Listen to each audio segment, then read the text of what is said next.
Ilmu merupakan asal dan menjadi petunjuk benar bagi ibadah. Oleh sebab itu Rasulullah sallallahu alaihi wasallam bersabda, al ilmu imamul amal. Imam bacaannya imamul amal wal amalu tabi'uhu.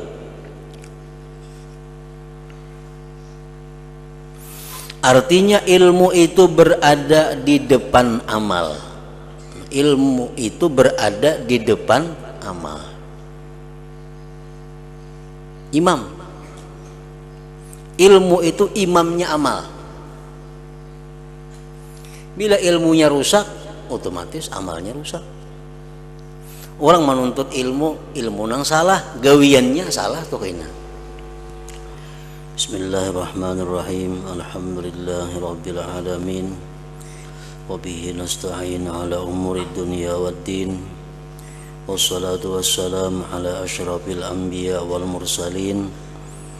Sayyidina wa maulana Muhammadin wa ala alihi wa sahbihi ajma'in.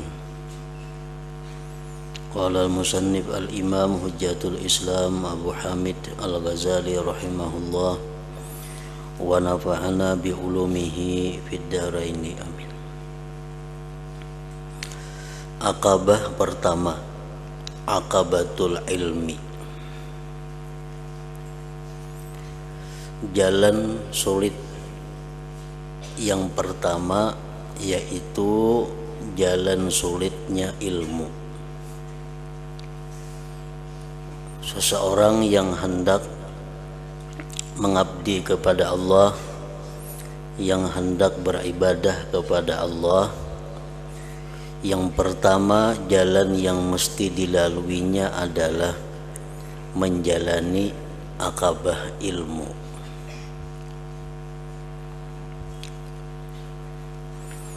Aku hendak menerangkan aqabah ilmu ini. Mudah-mudahan Allah memberi taufik kepadaku. Wahai saudaraku yang ingin selamat dan hendak beribadah, terlebih dahulu Anda harus mencari ilmu, karena ilmu itulah pokok ibadah.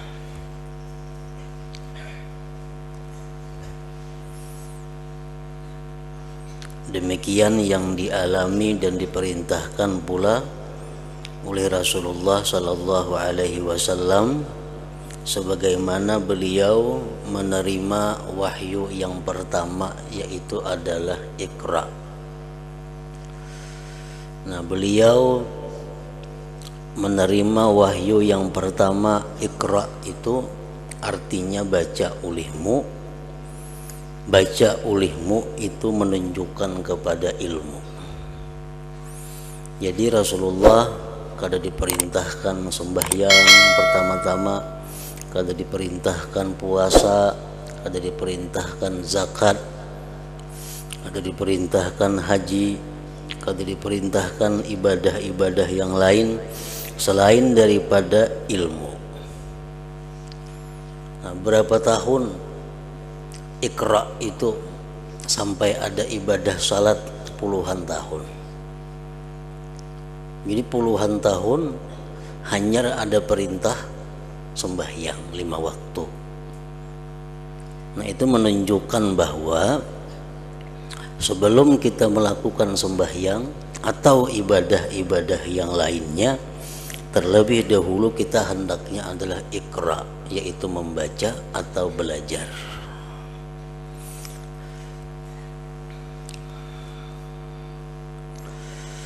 Terlebih dahulu Anda harus mencari ilmu,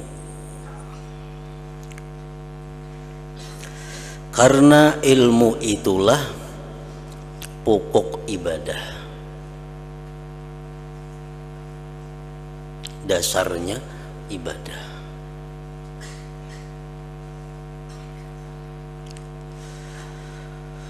Ketahuilah ilmu dan ibadah merupakan dua mutiara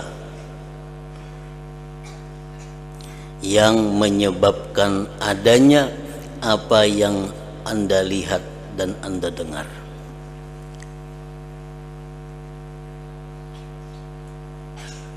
Seperti kitab-kitab karangan para pengarang,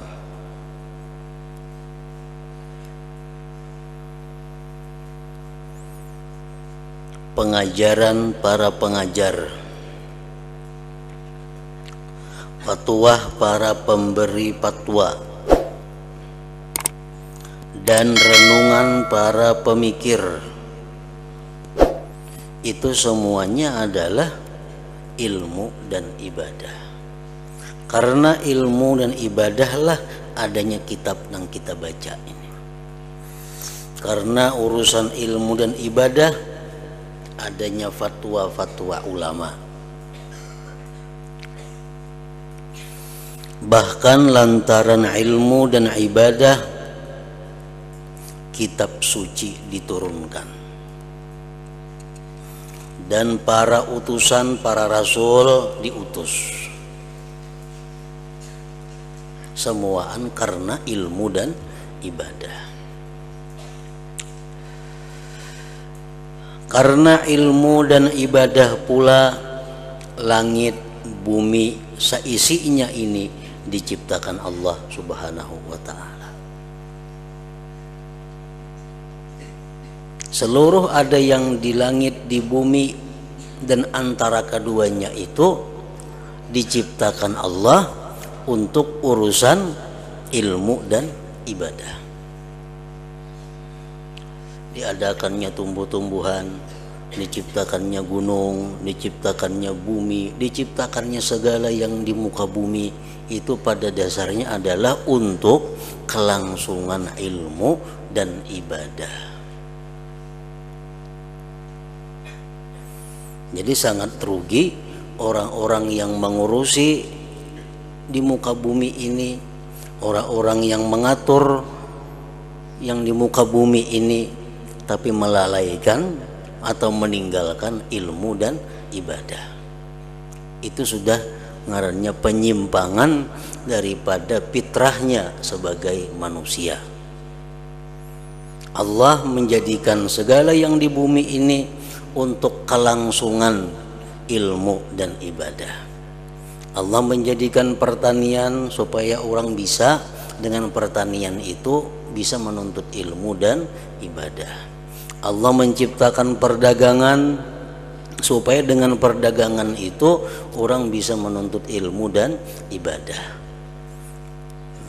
Allah menciptakan peternakan, peternakan diciptakan agar orang dengan peternakan itu bisa hidup untuk berilmu dan beribadah. Jadi tujuan semuaan penciptaan langit, bumi dan isinya itu adalah untuk ilmu dan ibadah. Nah, orang-orang yang menuntut ilmu, orang-orang yang beribadah itu sudah berada di jalan yang benar. Sudah ada di jalur yang tepat. Orang yang menggunakan waktunya, menggunakan umurnya untuk menuntut ilmu, untuk beribadah, itu di jalur yang bujur.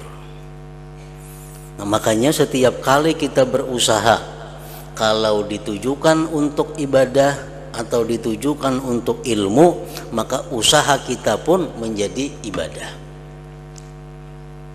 Orang bertani, kenapa bertani? Supaya ada menghasilkan sesuatu, nang sagan mengaji dan beribadah. Nah, maka pertaniannya itu pun jadi berpahala. Orang berdagang, ngapain kan berdagang? Supaya aku mendapatkan hasil, nang bila aku berhasil kena kawa aku menuntut ilmu, kawa aku beribadah. Nah, perdagangannya itu pun bernilai ibadah. Sampai-sampai napa ikam guring, nah aku guring supaya aku kena nyaman menuntut ilmu, nyaman beribadah. Nah, guring itu pun jadi berpahala. Nah, jadi seluruh apa yang di muka bumi ini intinya adalah dicipta Allah untuk beribadah. Jangan terpaling.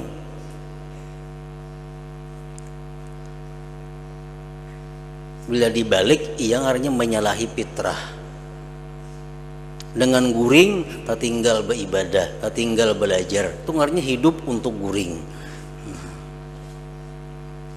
Akibat guring beribadah kada, belajar kada, ini tak guringan. Berarti ini di jalur nang salah. Allah menciptakan ini bukan untuk guring, ada inya kada untuk guring. Orang nang sibuk bertani, sibuk beternak, sibuk bermacam-macam, kada kau lagi beribadah, kada kau lagi nuntut ilmu, ini ngarannya membalik keadaan. Terbalik keadaannya. Mengorbankan nang sebenarnya untuk mendapatkan sesuatu nang sementara. Karena ilmu dan ibadah pula langit, bumi, seisinya dan ini diciptakan oleh Allah Subhanahu wa taala. Salah satu pengertian maksud yang terkandung dalam ihdinas siratal mustaqim. Setiap hari kita minta kepada Allah, berapa kali sehari kita ihdinas siratal mustaqim, tunjukilah kami ke jalan yang lurus. Maksudnya apa? Tunjukilah kami supaya hidup ini di jalur yang benar, supaya di jalan yang lurus. Jalan yang lurus itu jalan kayak apa? Jalan di mana hidup kita sesuai dengan fitrah kejadian kita. Kejadian kita untuk apa? Untuk urusan ilmu dan ibadah. Allah kada melarang kita guring, kada melarang makan, kada melarang kawin, kada melarang berusaha, asalkan tujuannya untuk ilmu dan ibadah. Makanya dosanya sangat besar orang nang beribadah atau nuntut ilmu tujuan untuk mendapatkan dunia, dosanya sangat besar. Orang menuntut ilmu, beribadah tujuannya untuk mendapatkan dunia, diancam ancaman yang keras. Kenapa? Memutarbalikkan keadaan sebenarnya, memalingkan apa yang dikehendaki oleh Allah.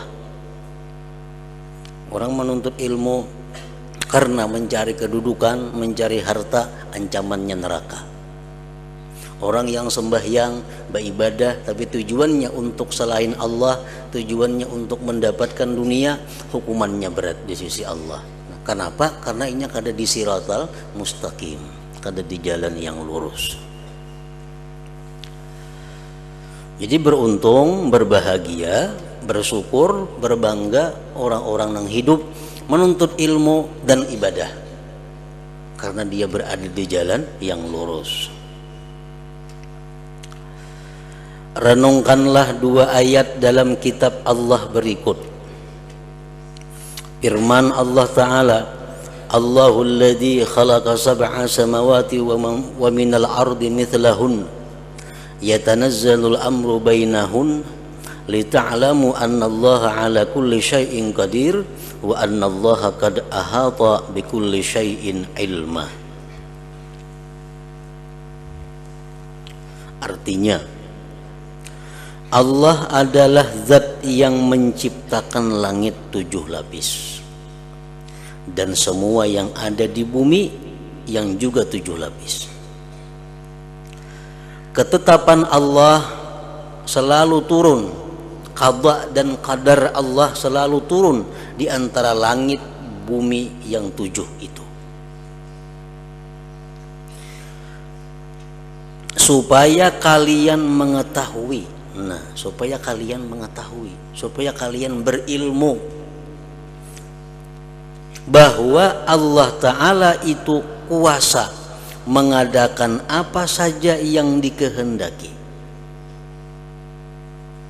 dan supaya kalian mengetahui bahwa Allah Ta'ala itu maha mengetahui segala apa saja yang terjadi. Nah, ini adalah ayat urusannya ilmu. Allah menciptakan langit, menciptakan bumi 7 lapis. Supaya apa? Supaya kalian tuh mengetahui bahwa itu adalah ciptaan Allah. Cukuplah ayat ini sebagai dalil atas kemuliaan ilmu. Lebih-lebih ilmu tauhid, ilmu yang berhubungan dengan pengenalan kepada Allah Subhanahu wa ta'ala, mengesahkannya.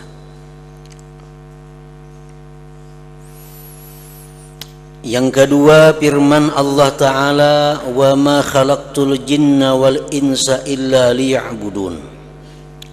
Artinya, tidaklah aku menciptakan jin dan manusia kecuali agar beribadah kepadaku. Ayat ini cukup menjadi dalil atas kemuliaan ibadah dan kewajiban memusatkan pikiran untuk beribadah. Jadi cukup sudah dalil itu, dua ayat Allah, bagaimana keutamaannya ilmu dan bagaimana keutamaannya ibadah itu.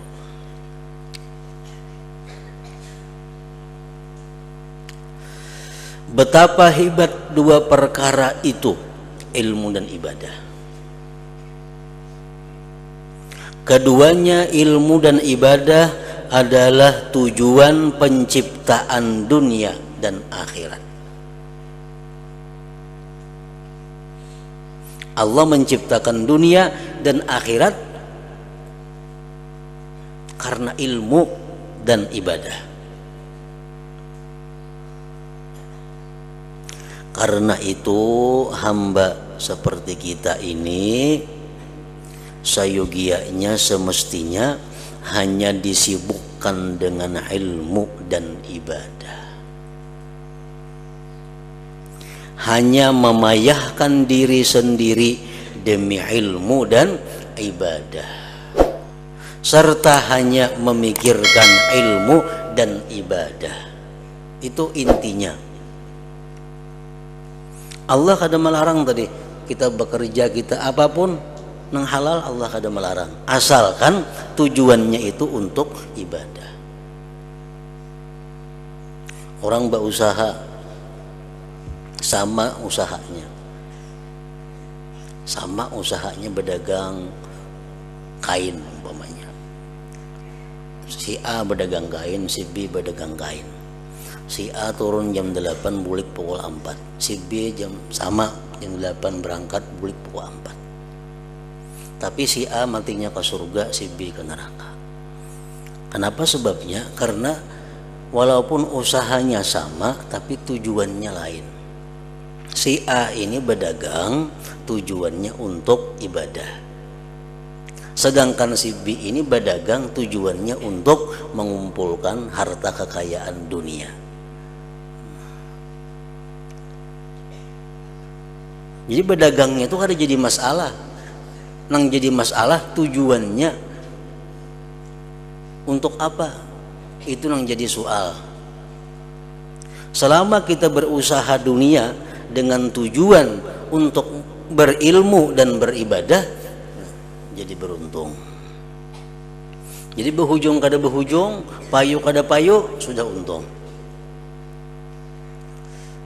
Kita turun hari ini ke toko, turun hari ini ke sawah, turun hari ini menurih, tujuan ulihan hari ini, keuntungan hari ini sebagian untuk menafkahi keluarga anak bini, sebahagian kunafkahkan untuk silaturahmi, memberi keluarga atau orang tua nang kada mampu, sebahagian keuntungan nang kudapatkan hari ini untuk membantu anak yatim, sebagian keuntungan usahaku hari ini akan kugunakan untuk membangun sarana-sarana Islam, masjid, pesantren, madrasah.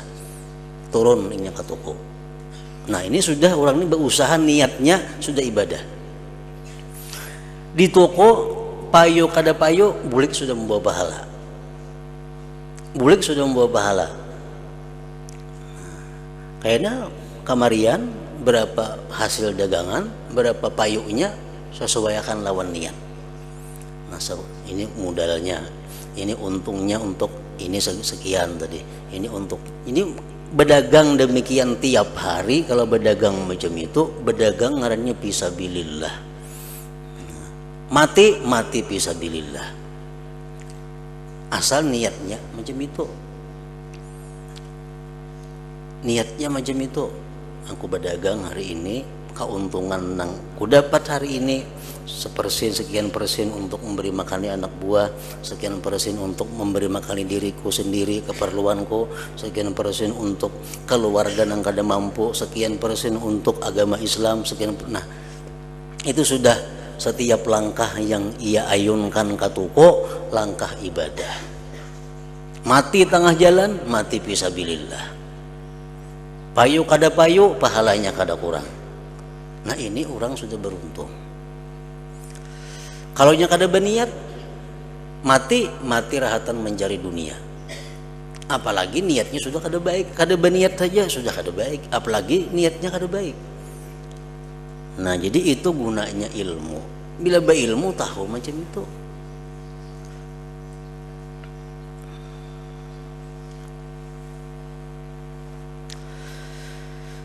Karena itu hamba seperti kita ini sayogianya hanya disibukkan dengan ilmu dan ibadah.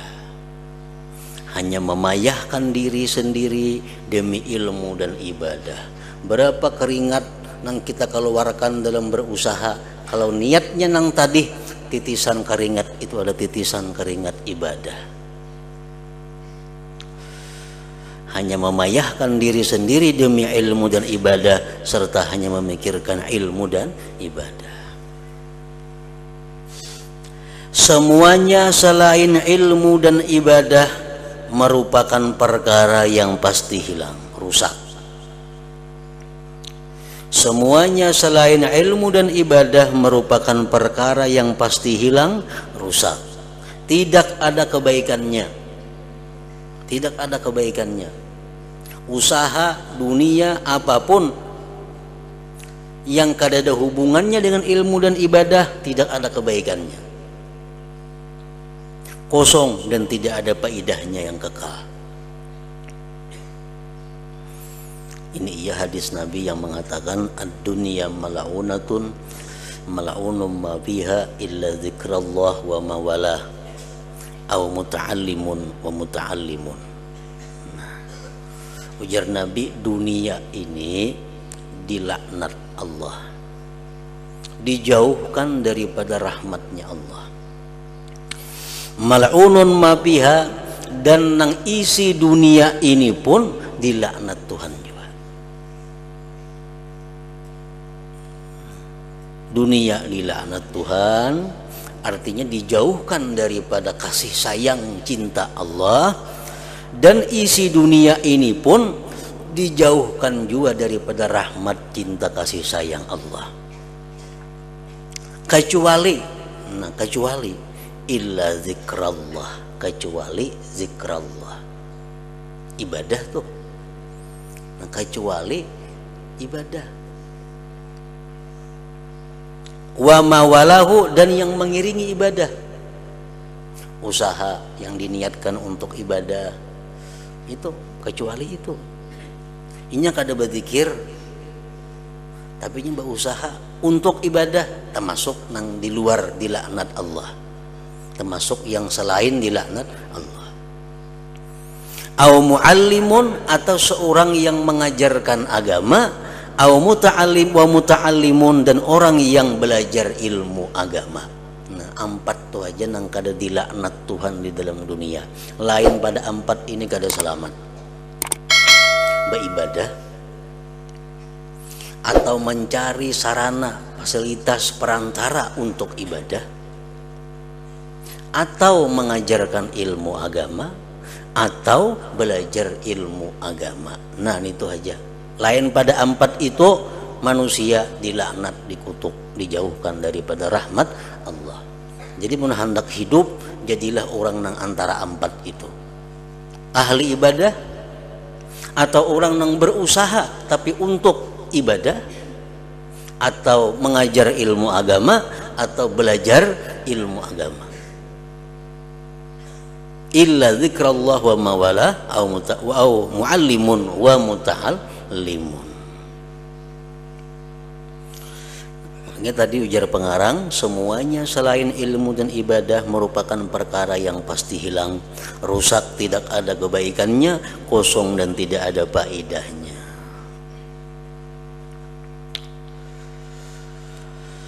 Apabila Anda telah mengerti hal tersebut, maka ketahuilah bahwa ilmu itu lebih mulia dan lebih utama daripada ibadah.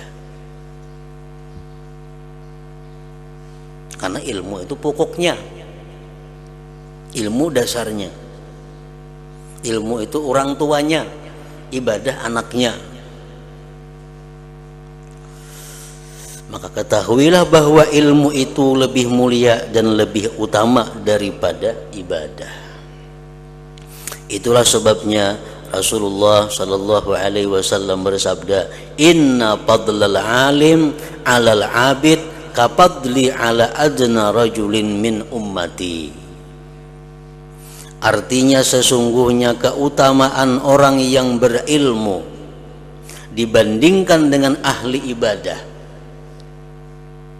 itu bagaikan keutamaan diriku dibandingkan dengan lelaki paling hina dari umatku. Inya ini menuntut ilmu, inya ini mempunyai ilmu alim. Artinya apa? Mempunyai ilmu lebih daripada sekedar ibadah yang diperlukannya. Inya beribadah juga, cuma lebih banyak urusan ilmu yang digelutinya, ilmu agama. Ada yang saya kuni ibadah melulu, ada juga bisi ilmu, cuma ilmu sekadar inya kau beribadah. Nyeba ilmu, ilmu tentang masalah wudu, ilmu mandi janabah, ilmu sembahyang, ilmunya puasa, ilmunya haji, nyeba ilmu itu. Cuma untuk ilmu-ilmu urusan lain inya kada sempat, nyeba ibadah aja. Ada yang saya kong ini ibadahnya kada seberapa, cuma ilmu nang diperkuatnya. Ini bukan hanya bisa mengenai ilmu masalah sembahyang, puasa, zakat, haji, tapi ini bisa ilmu tentang jual beli, ilmu tentang pernikahan, ilmu tentang muamalah, ilmu tentang jinayat, macam-macam. Menguasai ilmu-ilmu itu. Nah, manusia yang punya ilmu banyak ini lebih tinggi nilainya daripada orang yang hanya hidup melulu beribadah. Sesungguhnya keutamaan orang berilmu dibandingkan dengan ahli ibadah itu bagaikan keutamaan diriku, ujar Nabi, dibandingkan dengan lelaki paling hina daripada umatku. Beliau juga bersabda, "Nadharatun ilal alim ahabbu ilayya min ibadati sanatin siyamiha wa qiyamiha." Keutamaan ilmu artinya memandang wajah orang alim karena inya ada punya ilmu. Memandang wajah orang alim, orang yang berilmu sekali pandang. Dalam syarahnya disebutkan pandang senang, pandangan ketujuh, lain pandangan muar.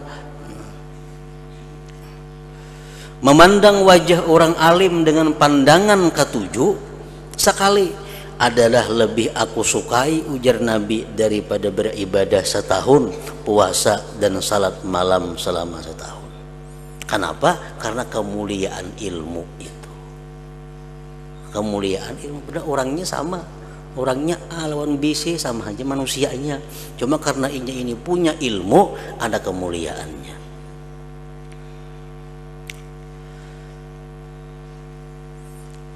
Ditafsirkan oleh hadis Nabi yang lain, man nadhara ila wajhil alim papariha biha. Nah, itu tafsirnya.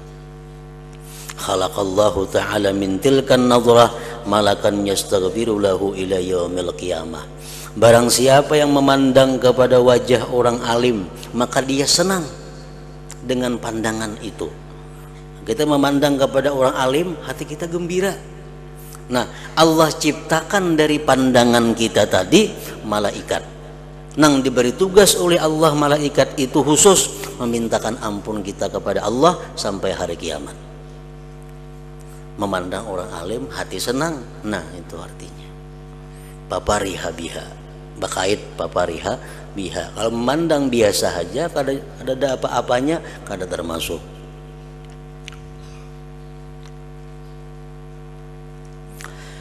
Rasulullah pernah pula bertanya kepada para sahabat beliau, tidak inginkah kalian aku tunjukkan ahli surga yang paling mulia? Para sahabat menjawab, tentu saja kami ingin ya Rasulullah. Rasulullah bersabda, hum ulama'u ummati, mereka adalah ulama yang mengamalkan ilmu mereka dari umat.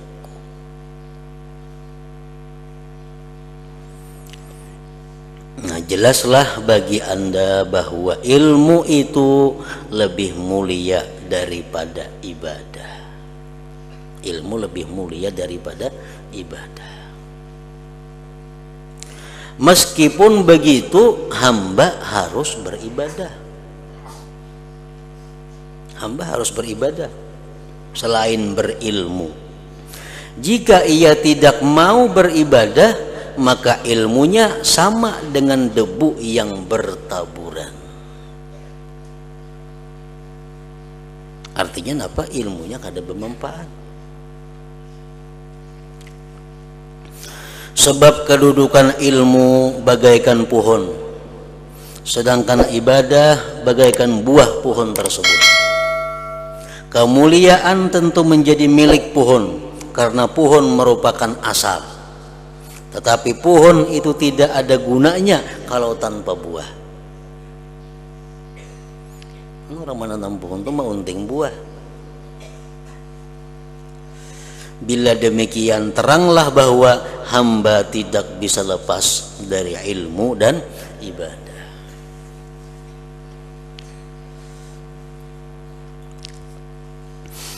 Imam Al-Hasanul Basri berkata, tuntutlah ilmu ini tanpa merugikan ibadah, dan lakukanlah ibadah tanpa merugikan ilmu. Artinya ada waktu-waktu yang sudah disiapkan. Menuntut ilmu sambahyang maka tambat, bahkan tak keluar waktu. Nah, ini ngarannya menuntut ilmu tapi merugikan ibadah. Beribadah malulo sehingga kada kaubar lagi menuntut ilmu, ini ibadah yang merugikan ilmu. Ibadah jalan, ilmu jalan. Ada waktu yang kita sediakan untuk urusan ilmu, ada waktu yang kita sediakan untuk urusan ibadah. Jangan mengganggu kedua-duanya. Orang beribadah sama lamanan, timbul kan bisukan kada kau belajar, ini beribadah mengganggu ilmu. Orang mutalaah subuh puring mau kena pukul 8, ilmu subuh tertinggal. Nah, ini ilmu yang mengganggu ibadah. Ujar Imam Hasanul Basri, tuntutlah ilmu ini tanpa merugikan ibadah, dan lakukanlah ibadah tanpa merugikan ilmu. Karena kedua-duanya penting, kedua-duanya diperlukan, ilmu dan ibadah itu. Manakala sudah ditetapkan bahwa hamba tidak boleh meninggalkan ilmu dan ibadah, maka harus diketahui pula bahwa ilmu lebih utama untuk didahulukan. Jelas sudah ilmu berdahulu. Orang hendak naik haji, belajar manasik haji dahulu, ilmu berdahulu.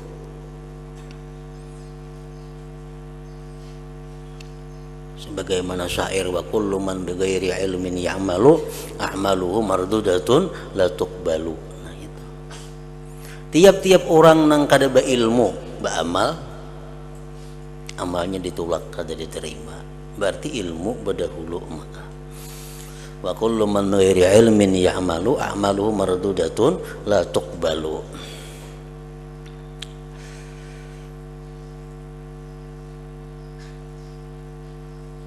Jadi kemuliaan ilmu dibandingkan ibadah jelas lebih mulia ilmu. Orang beribadah mati kada dikatakan mati syahid. Tapi kalau orang menuntut ilmu, nah menuntut ilmu matinya mati syahid. Orang tuh pekerjaannya menuntut ilmu. Arti menuntut ilmu tuh muallim au muta'allim. Jadi talibul ilim, talibul ilm itu yashmalu mualliman wa muta'alliman. Penuntut ilmu itu mencakup pengajar dan pelajar. Orang yang hidupnya itu adalah pengajar dan pelajar, mati syahid. Nah, itu salah satu kemuliaan ilmu. Ilmu merupakan asal dan menjadi petunjuk benar bagi ibadah. Oleh sebab itu Rasulullah sallallahu alaihi wasallam bersabda, al ilmu imamul amal. Imam bacaannya imamul amal wal amalu tabi'uhu.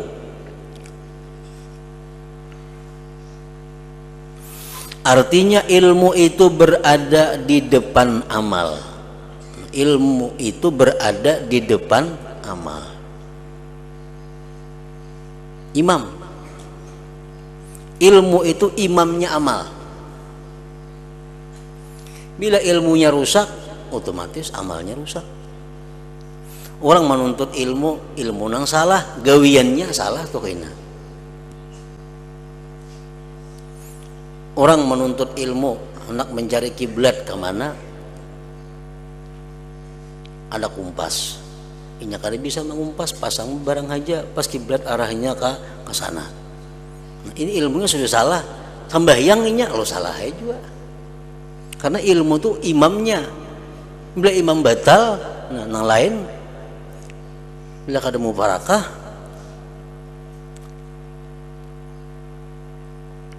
jadi ilmu itu adalah berada di depan amal. Sedangkan amal harus mengikuti ilmu. Ilmu menjadi asal yang diikuti dan wajib didahulukan atas ibadah hanyalah lantaran dua hal. Kenapa ilmu dijadikan asal, didahulukan daripada ibadah? Karena dua alasan. Satu, supaya Anda bisa menghasilkan ibadah yang selamat dan benar.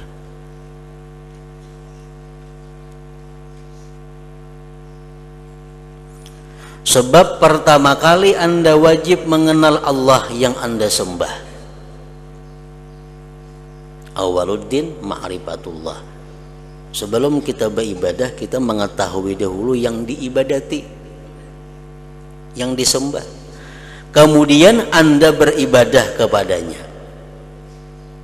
Bagaimana Anda dapat beribadah menyembah zat yang tidak Anda kenal asma'nya, sifat-sifat zatnya, sifat-sifat yang wajib baginya, dan sifat-sifat yang mustahil ada padanya? Boleh jadi Anda mempunyai keyakinan yang menyimpang dari kebenaran mengenai zat dan sifatnya, sehingga mengakibatkan ibadah Anda menjadi seperti debu yang berterbangan. Orang kada tahu mengaji tentang tauhid, beribadah kepada Allah, tapi nya kada tahu tentang Allah kayak apa zatnya, kayak apa sifatnya, apa yang mustahil. Nah, sembahyang menghadap Baitullah, dikira Allah berada di Baitullah situ. Nah, lalu ibadahnya jadi kada bujur. Kenapa? Karena nya kada mengenal tentang zat Allah. Boleh jadi Anda mempunyai keyakinan yang menyimpang dari kebenaran mengenai zat dan sifatnya,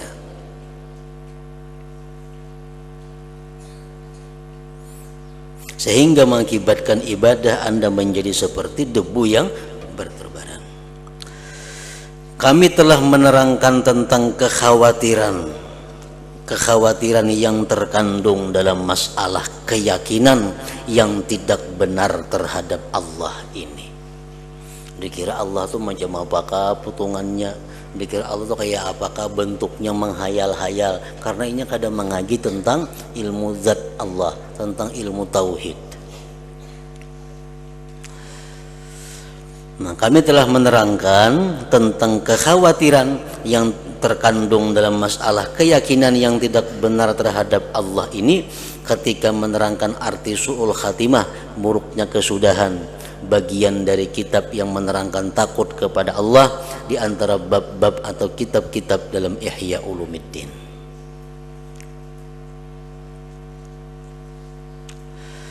Kemudian Anda wajib mengetahui apa yang harus Anda lakukan, yaitu kewajiban-kewajiban agama. Ilmu pertama yang kita tuntut, yang kita dalami, ilmu pengetahuan tentang tauhid, supaya kita benar-benar menyembah zat yang memang berhak disembah. Nah, sudah kita pelajari tentang tauhid, tentang bagaimana yang disembah itu, hanya kita mengetahui ilmu bagaimana cara menyembahnya. Karena ada orang yang tahu bahwa itu adalah Allah, tapi nya kada tahu cara menyembahnya, akhirnya diusir oleh Allah. Kewajiban agama menurut cara yang telah diperintahkan Allah untuk Anda lakukan. Anda juga wajib mengetahui larangan-larangan Allah yang mesti Anda tinggalkan. Kalau Anda tidak mengetahui, lalu bagaimana cara Anda berbuat taat terhadap apa yang tidak Anda ketahui itu? Bagaimana cara Anda mengerjakannya? Bagaimana cara Anda melakukan sebagaimana mestinya? Atau bagaimana cara Anda menjauhi maksiat padahal Anda tidak mengetahui bahwa itu maksiat? Jadi takrif definisi maksiat itu pun wajib dipelajari. Apa yang dimaksud dengan riba? Apa takrifnya riba? Supaya kita bisa menghindar daripada riba itu. Apa yang dimaksud dengan zina? Sehingga kita bisa menghindar daripada zina itu. Nah, mempelajari ilmu itu pun termasuk keparduan, kewajiban setiap orang yang Islam.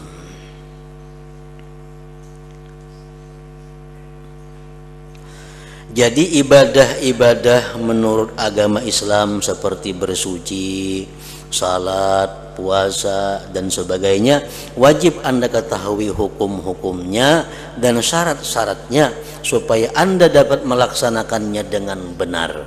Karena puasa itu ada yang wajib, puasa ada yang sunat, puasa ada yang haram. Sembahyang kayak itu juga, sembahyang ada yang wajib, sembahyang ada yang sunat, sembahyang ada yang makruh, sembahyang ada yang haram. Amun kita tahunya sembahyang aja semacam, bisa tagawi sembahyang nang haram, bisa tagawi puasa nang haram. Nah, puasa di hari raya haram kalau, nah haram. Nya kada tahu, yang penting puasa hari raya puasa juga, nah dikiranya baik karena kada tahu, padahal itu adalah haram. Nah itu kada tahu tentang cara penyembahan pengabdian kepada Allah.